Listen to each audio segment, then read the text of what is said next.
Le 18 décembre 2023 paraissait un document du Vatican autorisant, entre autres, la bénédiction des couples homosexuels, document signé par le pape François. S'ensuivirent des réactions en chaîne comme une panique hystérique ou alors une joie exubérante. Les commentaires des évêques se mirent à pleuvoir un petit peu partout dans les continents. Certains étaient d'accord avec ce document comme les évêques suisses, les évêques africains n'étaient pas d'accord, les évêques français étaient plutôt mitigés, plutôt divisés, une pluie de contradictions à faire fuir finalement les personnes concernées. Mais finalement, dans ce légalisme borné, dans cette casuistique, qui voulait-on sauver?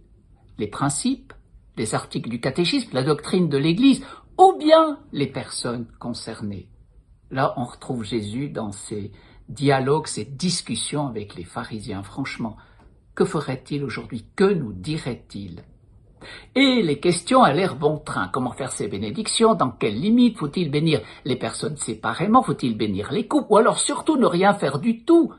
Certes, moi je peux comprendre le désarroi de bien des fidèles catholiques à qui on a toujours dit qu'homosexualité rimait avec péché.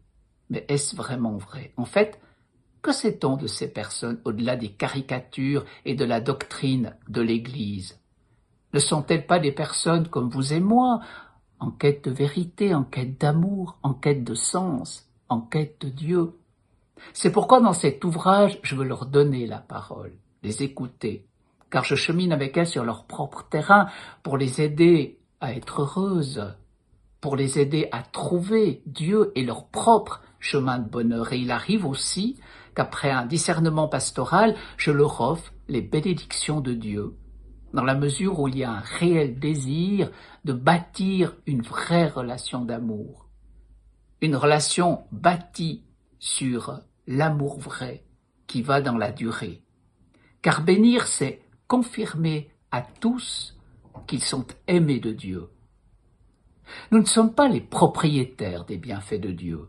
Ne sommes-nous pas tous les enfants d'un même Père, dit Jésus, qui fait se lever le soleil sur les bons et sur les méchants, la pluie sur les justes et les injustes? Alors rassurez-vous, même les mauvais, même les injustes ont droit à une bénédiction. Ouf, sauvés par la parole. Mais, entre nous soit dit, dans tout cela, qui est réellement bon?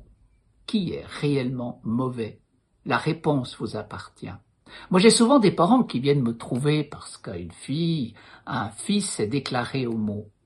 Et j'avais dernièrement un couple qui me disait, il y a 6 mois dans une librairie, on a vu votre livre, vous aviez écrit un précédent livre, et le papa a dit, moi ça m'a tellement énervé, je l'ai bourré sous une autre pile de livres.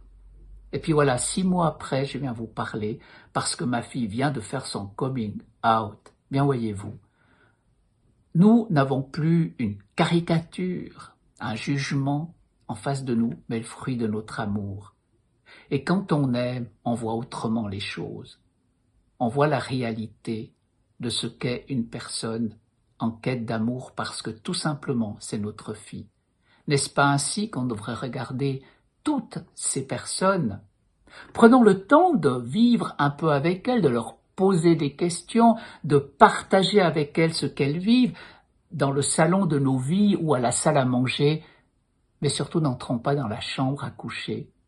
Qui aurait l'audace d'aller voir ce qui se passe dans une chambre à coucher, d'ailleurs, que ça soit pour l'hétérosexualité ou l'homosexualité? Alors pourquoi vouloir réduire tout le temps des personnes à leur sexualité comme si elles étaient des sous-hommes?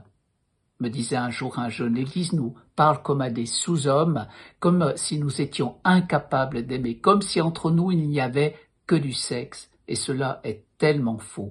C'est pourquoi ce livre se veut provocateur, percutant, il veut susciter le débat dans l'Église.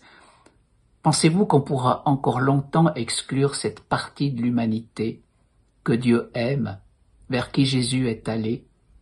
N'y a-t-il pas pour toutes ces minorités une place dans l'Église sans condition?